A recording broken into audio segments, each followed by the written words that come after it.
بسم اللہ الرحمن الرحیم۔ السلام علیکم ورحمۃ اللہ وبرکاتہ۔ عزیز طلبہ، امید کرتا ہوں کہ آپ سب خیریت سے ہوں گے اور اپنے آپ کو گھروں میں محفوظ رکھا ہوگا۔ تو ہم اپنے سلسلہ درس کو آگے بڑھاتے ہیں، جیسے کہ ہم نے جو پچھلے اسباق میں علامہ اقبال کی نظم پیوستہ رہ شجر سے امید بہار رکھ اس کے کچھ اشعار کی تشریح کی تھی۔ آج ہم یہ نظم جو ہے یہ مکمل کرتے ہیں۔ 4 اشعار کی تشریح ہو گئی تھی، 5ویں شعر سے ہم نے آگے اپنے سبق کو بڑھانا ہے۔ 5ویں شعر سے ہم تشریح کا آغاز کرتے ہیں۔ تو آئیے اپنے سبق کی طرف بڑھتے ہیں۔ جو کتاب کا صفحہ نمبر 120 پر یہ ہماری تشریح موجود ہے۔ تو کتاب کا صفحہ نمبر 120 کھولیے جی۔ 5واں شعر ہے: شاخ بریدہ سے سبق اندوز ہو کہ تو نا آشنا ہے قاعدہ روزگار سے۔ جیسا کہ ہم پچھلے اشعار کی تشریح میں پڑھ چکے ہیں کہ علامہ اقبال نے امت مسلمہ کو یہ دعوت دی ہے کہ وہ اپنے ملت کے ساتھ رابطہ جو قائم رکھیں تو ان کی بھلائی ہے۔ اگر اپنی ملت سے رابطہ توڑ دیں گے تو ان کا حال بھی اس شاخ کی مانند ہوگا جو موسم خزاں میں اپنی اصل طاقت سے درخت سے جدا ہو جاتی ہے، اور موسم بہار کی جو بارشیں ہوتی ہیں، موسم بہار کی جو ٹھنڈی ہوائیں ہوتی ہیں، وہ اس پر کوئی بھی پھل اور پھول نہیں لاتی اور پتے بھی نہیں لاتی۔ اسی طرح امت مسلمہ کے نوجوان اگر اپنے برے وقت میں اپنی قوم سے، اپنی ملت سے رابطہ توڑ دیں گے تو پھر جو اچھا وقت آئے گا تو پھر ان کا اپنی امت سے کوئی تعلق نہیں رہے گا، اپنی ملت سے کوئی تعلق نہیں رہے گا۔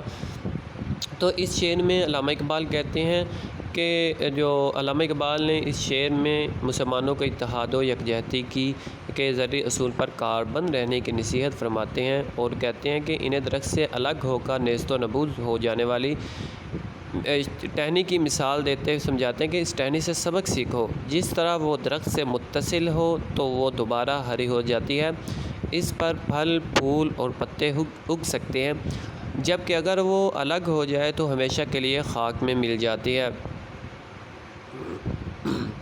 اقبال کہتے ہیں کہ دنیا کا اصول بھی یہی ہے کہ جو اتحاد و اتفاق سے رہا وہ قائم رہا، جو نا اتفاقی اور پھوٹ کا شکار ہوا وہ صفحہ ہستی سے مٹ گیا اور اس کا نام و نشان تک نہیں رہا، اس کا نام و نشان تک مٹ گیا۔ اس لیے اقبال نے مسلمانوں سے مخاطب ہوتے ہوئے کہتے ہیں کہ ابھی بھی وقت ہے، سنبھل جاؤ، نصیحت سے سبق سیکھو، کیونکہ وقت غلطیوں سے سبق نہ سیکھنے والوں کو بالآخر خود سبق سکھا دیتا ہے، جس کا انجام جو ہے وہ بہت بھیانک ہوتا ہے۔ اقبال ہی کہتے ہیں فطرت افراد سے اغماض تو کر لیتی ہے، فطرت افراد سے اغماض بھی کر لیتی ہے، کبھی کرتی نہیں ملت کے گناہوں کو معاف۔ اقبال مسلمانوں کو نصیحت بھی اس امید پر کرتے ہیں کہ مسلمان ایک زندہ قوم ہے اور زندگی جو ہے احساس کا نام ہے، لہٰذا یہ ہو ہی نہیں سکتا کہ مسلمان اپنی کوتاہیوں سے سبق حاصل نہ کریں اور دوبارہ سے اپنا عروج حاصل کرنے کے لیے کوشاں نہ ہوں۔ جیسا کہ اقبال ہی کہتے ہیں نہیں ہے نا امید اقبال اپنی کشت وراں سے، نہیں ہے نا امید اقبال اپنی کشت وراں سے، ذرا نم ہو تو مٹی بڑی زرخیز ہے ساقی۔ اور اسی طرح اقبال ایک دوسرے شعر میں کہتے ہیں نشان یہی ہے زمانے میں زندہ قوموں کا، نشان یہی ہے زمانے میں زندہ قوموں کا کہ صبح و شام بدلتی ہیں ان کی تقدیریں۔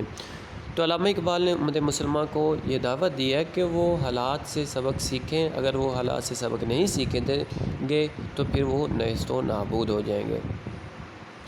اس کے بعد شعر نمبر 6 آ جاتا ہے: ملت کے ساتھ رابطہ استوار رکھ، پیوستہ رہ شجر سے امید بہار رکھ۔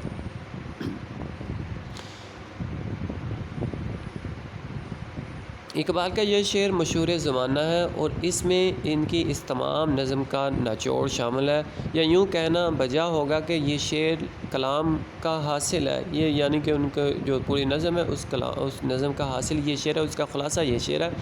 اس شعر میں ہمارے ملی شاعر علامہ اقبال نے اپنے ملی شاعر ہونے کا حق ادا کرتے ہوئے عظیم الشان الفاظ میں اتحاد ملت اور فرد ملت کے باہمی تعلق کو واضح فرمایا ہے کہ اور واشگاف الفاظ میں مسلمانوں کو یہ درس دیا ہے کہ ہر فرد کو اپنا تعلق قوم کے ساتھ قائم و دائم رکھنا چاہیے، کسی بھی حالت میں قوم سے اپنا منہ نہیں موڑنا چاہیے، خواہ حالات اچھے ہوں یا برے، کیونکہ درخت سے کٹ جانے والی شاخ سے سبق سکھاتے ہوئے اقبال کا یہ فرمان ہے کہ مسلمان اپنی یکجہتی اور اتحاد کے درخت سے وابستہ رہیں تاکہ انہیں بہار کی امید سدا رہے اور وہ خزاں جیسے زوال کا شکار نہ ہونے پائے۔ اقبال کہتے ہیں کہ افراد کے ہاتھوں میں ہے اقوام کی تقدیر، ہر فرد ہے ملت کے مقدر کا ستارہ۔ اقبال ہمیشہ اپنی نظموں میں مسلمانوں کو باہمی قوم ہونے کا درس دیا ہے اور ان کا لافانی پیغام ان کے لافانی نظموں میں ہمیشہ سے اپنا جاتو جگاتا رہا ہے۔ بر صغیر میں قیام پاکستان کے لیے بھی ان کی ایسی ہی نظموں نے مسلمانوں کے دوڑتے لہو کو بیدار کر کے جوش پیدا کیا تھا۔ آج بھی مسلمانوں کی صفوں کو انتشار سے بچانے اور اتحاد پیدا کرنے کے لیے نیز امت مسلمہ کو ایک جگہ یکجا کرنے کے لیے استحکام پاکستان کے لیے مسلمانوں کی رگوں میں دوڑتے لہو کے جوش کو اسی طرح رواں رکھنے میں یہ نظمیں اپنا کردار ادا کرتی ہیں اور ادا کرتی رہیں گی۔ مسلمانوں کا فرض ہے کہ اقبال کی شاعری کو صحیح معنوں میں سمجھیں اور اس سے مستفید ہوں۔ اقبال کہتے ہیں یہی مقصود فطرت ہے یہی رمز مسلمانی، یہی مقصود فطرت ہے یہی رمز مسلمانی، اخوت کی جہانگیری محبت کی فراوانی، بتان رنگ و بو کو توڑ کر ملت میں گم ہو جا، بتانوں رنگ و بو کو توڑ کر ملت میں گم ہو جا، نہ تورانی رہے باقی نہ ایرانی نہ افغانی۔ تو عزیز طلبہ یہ تھی اقبال کی نظم پیوستہ شجر سے امید بہارک کی تشریح۔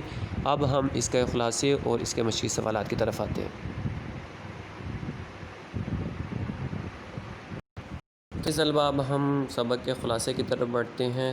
آپ کے پاس سامنے میں نے خلاصہ لکھ دیا ہے۔ خلاصہ پیوستہ شجر سے امید بہارک۔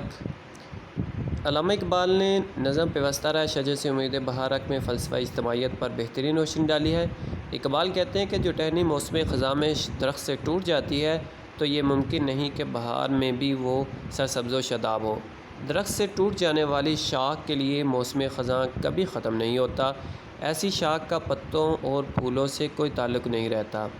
اے مسلمان، تیرے باغ میں موسم خزاں کا راج ہے اور پھولوں کی جیب خالص سونے سے خالی ہے۔ تیرے باغ کے پتوں میں چھپ کر گانے والے پرندے رخصت ہو چکے ہیں۔ اے مسلمان، تو کٹی ہوئی ٹہنی سے سبق سیکھ، کیونکہ تو زمانے کے اصولوں سے ناواقف ہے۔ اے مسلمان، ملت کے ساتھ قائم رہنے پر ہی تیری ترقی کا انحصار ہے، اسی اتحاد سے موسم بہار اپنا اثر دکھا سکتی ہے۔ تو عزیز طلبہ یہ تھا ہمارا سبق جو نظم کا خلاصہ۔ اب ہم اس کے مشقی سوالات کی طرف آتے ہیں۔ تو عزیز طلبہ اب ہم مشقی سوالات کی طرف آتے ہیں۔ ہمارے پاس مشقی سوالات ہمارے سامنے موجود ہیں۔ تو سب سے پہلا سوال ہے، علامہ اقبال نے ٹہنی اور شجر سے کیا مراد لیا ہے؟ اس سوال کا جواب نیچے دیا ہوا ہے۔ اقبال کا ٹہنی سے مراد فرد اور شجر سے مراد ملت اسلامیہ ہے۔ اس کے بعد سوال نمبر 2 ہے، عہد خزاں کس کے واسطے لازوال ہے؟ درخت سے ٹوٹی ہوئی شاخ جو ہمیشہ کے لیے سوکھ جاتی ہے وہ کبھی سرسبز و شاداب نہیں ہو سکتی، ایسی شاخ کے لیے خزاں کا موسم لازوال ہے۔ سوال نمبر 3 ہے، کس کے گلشن میں فصل خزاں کا دور ہے؟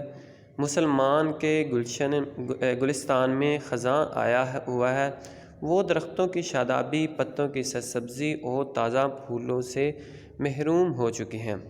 سوال نمبر 4 ہے، جیب گل کس چیز سے خالی ہے؟ پھولوں کا دامن خالص سونے سے خالی ہو گیا ہے۔ اقبال بڑے دردناک انداز میں بیان کرتے ہیں کہ اس وقت مسلمان قوم زوال پذیر ہے، ان کا دل جذبہ جہاد سے خالی ہو گئے ہیں اور یہی سبب ہے کہ وہ غلامی کی زنجیروں میں جکڑے ہوئے ہیں۔ سوال نمبر 5 ہے، خلوت اوراق میں کون نغمہ زن ہے؟ خلوت اوراق میں طیور نغمہ زن تھے۔ اقبال اس حقیقت کو واضح کر رہے ہیں کہ مسلمان محکومی اور غلامی کی حالت میں ہیں۔ امت مسلمہ کے وہ عظیم سپوت جنہوں نے مسلمانوں کو بیدار کیا، انہیں آزادی کی راہ دکھائی، ایک ایک کر کے اس دنیا سے رخصت ہو گئے ہیں۔ سوال نمبر 6 ہے، علامہ اقبال کے مطابق ہمیں کس چیز سے سبق اندوز ہونا چاہیے؟ علامہ اقبال کہتے ہیں کہ تجھے کٹی ہوئی شاخ سے سبق حاصل کر لینا چاہیے۔ زمانے اور فطرت کا اصول یہ ہے کہ جو ٹہنی درخت سے ٹوٹ کر الگ ہو جائے وہ کبھی سرسبز و شاداب نہیں ہو سکتی۔ اسی طرح مسلمان اکٹھے ہوں تو قوم وجود میں آتی ہے، لیکن افسوس مسلمان زمانے کے اصولوں سے ناآشنا ہے۔ اس کے بعد سوال نمبر 7 ہے، امید بہار کے لیے کس بات کی ضرورت ہے؟ جواب ہے، امید بہار کے لیے درخت سے وابستہ رہنے کی ضرورت ہے، یعنی فرد واحد اسی صورت میں امید بہار رکھ سکتا ہے اگر وہ اپنی قوم سے وابستہ رہے۔ اگر اپنی قوم سے کٹ گیا تو خزاں کا موسم اس کا مقدر ہوگا۔ سوال نمبر 8 ہے، علامہ اقبال نے کس طرح نظم پیوستہ رہ شجر سے امید بہار رکھ میں فرد اور ملت کے تعلق کو واضح کیا؟ علامہ اقبال نے شاخ اور درخت کی مثال دیکھ کر فرد اور قوم کے تعلق کو واضح کیا۔ جس طرح ٹہنی درخت سے ٹوٹ کر ختم ہو جاتی ہے، اسی طرح فرد بھی اپنی قوم سے جدا ہو کر نقصان میں رہتا ہے۔ اس کے بعد سوال نمبر 9 ہے، پیوستہ رہ شجر سے امید بہار رکھ کے قوافی کی نشاندہی کریں۔ جواب، اس نظم کے قوافی یہ ہیں: بہار، بار، عیار، سایہ دار، روزگار۔ اس کے بعد سوال نمبر 10، مندرجہ ذیل نظم کے شعر کی نثر بنائیے۔ جو نغمہ زن تھے خلوت اوراق میں طیور، رخصت ہوئے تیرے شجر سایہ دار سے۔ اس کا جواب، خلوت اوراق میں جو طیور نغمہ زن تھے وہ تیرے شجر سایہ دار سے رخصت ہوئے۔ اس کے بعد اگلا سوال ہے، کالم علی میں دیے گئے الفاظ کو کالم بے کے متعلقہ الفاظ سے ملائیے۔ یہ کالم ڈالی، شجر، فصل خزاں، صاحب بہار، واسطہ، تعلق، نغمہ زن، طیور، جیب گل، زر کامل عیار، شاخ بریدہ، سبق اندوز، ناآشنا، سب آشنا۔ اس کے بعد یہ کچھ الفاظ دیے گئے ان کے جملے، یہ سوال آپ نے نہیں کرنا۔ اس کے بعد سوال نمبر 12 آ جاتا ہے، شجر واحد کے جمع اور جمع کے واحد لکھیے۔ شجر اشجار، نغمہ نغمات، سبق اسباق، ملت ملل، رابطہ روابط، فرد افراد، طیور یہ جمع، اس کی واحد طائر، اقوام قوم، اوراق ورق۔ اس کے بعد اگلا سوال ہے، درج ذیل الفاظ کے متضاد لکھیے۔ خزاں، بہار، لازوال، فانی، امید، یاس، گل، خار، اتفاق، نا اتفاقی۔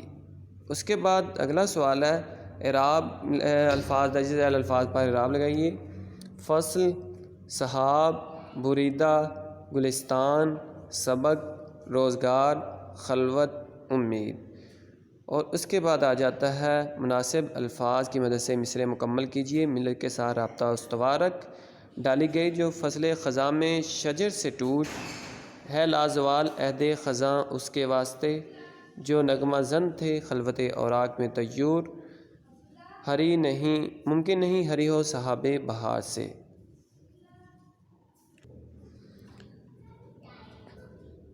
اگلا سوال ہے، فرد اور قوم کے تعلق اور اتحاد ملت کے حوالے سے علامہ اقبال کے مزید اشعار لکھیے۔ یہ کچھ اشعار لکھے گئے ہیں۔ اگلا سوال ہے، فصل خزاں اور رابطہ استوار کو قواعد کی روح سے مرکب اضافی کہا جاتا ہے۔ اس نظم سے مرکب اضافی کی مزید 5 مثالیں تلاش کر کے اپنی کاپی میں لکھیے۔ صاحب بہار، عہد خزاں، جیب گل، زر کامل عیار، شجر سایہ دار، شاخ بریدہ، امید بہار۔ تو عزیز طلبہ، یہ تھی ہمارا آج کا سبق اور اس کے مشقی سوالات۔ پیارے بچوں، آج کی آپ کی ڈائری ہے، سوال نمبر 1، 6، 7، 8 اور 12 یہ آپ نے اپنی کاپی میں لکھنے ہیں جو کتاب کی نمبرنگ کے مطابق ہے۔ اگلے سبق تک کے لیے اپنا بہت سارا خیال رکھیے گا۔ اللہ تعالی ہم سب کا حامی و ناصر ہو، آمین۔